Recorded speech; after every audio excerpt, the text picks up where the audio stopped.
At kaugnay niya, iginit din ng Department of Budget and Management na handa rin itong ipa-blacklist ang mga kontraktor ng flood control projects na mapapatunayang sangkot sa katiwalian.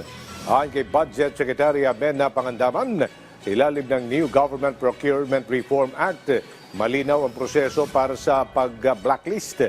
Paliwanag pa ng kalihim bilang implementing agency, ang Department of Public Works and Highways ang magba-blacklist sa mga ito.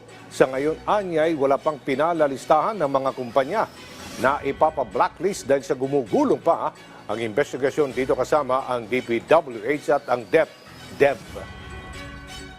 Pag hindi sila nagpa-perform, pag substandard yung project nila, meron yan sa New Government Procurement Act. Yung implementing agency ang kayang mag-blacklist ng mga contractors nila. Malinaw po dyan, may proseso yan kung paano mag-blacklist.